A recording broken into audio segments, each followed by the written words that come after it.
alxamis juróomi fan ci weeru mars 2026 jërë ngeen jëf yéen ñiy teewlu xibaar yi fi ci seen télévision DBT TV dal leen ak jàmm ci xibaar yi ñu koy dooree ak Mohamed Mahbir ñu kon haut conseil bu Ali Khamenei nee na nag Iran dafa xamle ne ñoom duñu song benn waxtaan ndax nag wóoluwuñ américain yi nee na nag dinañ daal di yàq bépp base militaire américain bu nekk ci Moyen-Orient bi.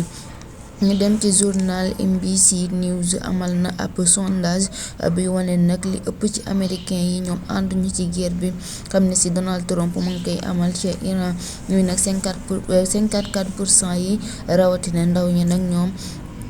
bañ nañ loolee ndax ñoom nag nee nañ guerre bi nekkul seen guerre waaye guerre Israël la.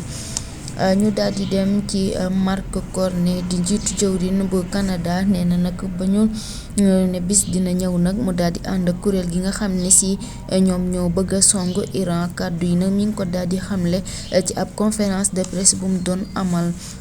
ñu woyal ak Vladimir Poutine di njiitu réew bu Russie moom nag xamle na ni li gën mooy ñu daal di dakkal gaz bi nga xam ne si ñi ngi koy jox waa Europe te ñu daal di xool beneen yoon buñ koy mën a jaayee seen gaz boobee ginnaaw bi nga xamee ne si nag européens yi ñu ngi ci ay jafe-jafe yu doy waar ndax détroit d'Ormuz bi nga xam ne si nag Iran daal dina koy tëj.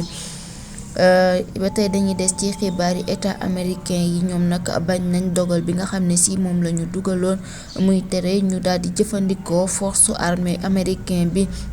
ci kaw Iran ginnaaw ba ñu daal di xam bi nga xamee ne si nag ñett ñoom ñoo ca daal di ànd waaye 52 yi ñoom dañoo daal di bañ loolee. kurdu yi Iran yi nag seen jëwriñ ji nga xam ne si moo jiite wàllu woowee nag nee na ñi nga xam ne si ñoom ñoo bëtt Iran di fa daal di amal ay song nekkul ne ñoom kurd yi la waaye ñi nga xam ne si ñoo doon amal ab doxam ñaxtu ñoo ko daal di def.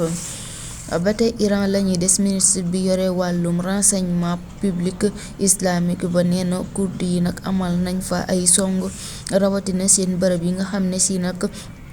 ca la ñuy daal di denc seeni ngànnaay nee na nag ñu ngi leen di xool bu baax ndax nag kurd yi ñu ngi doon jéem a basé wu nag ci guerre bi ngir nag mën a dugg ci frontière Iran bi. journal Politico la ñuy des ba tey nee na nag am na benn source boo xam ne si nag jege na loolu président Emmanuel Macron di njiitu réew bu France nee na moom Emmanuel Macron nag li mu bëgg mooy waa Europe ñoom ñu daal di nag dañoo fas yéene jàppale États-Unis ci xupp gi nga xam ne si nag mi ngi koy daal di teg ci kaw Espagne muy sëkkatal leen ñu daal di dakkal lépp loo xam ne si seqoon nañ ko ci wàllum commerce.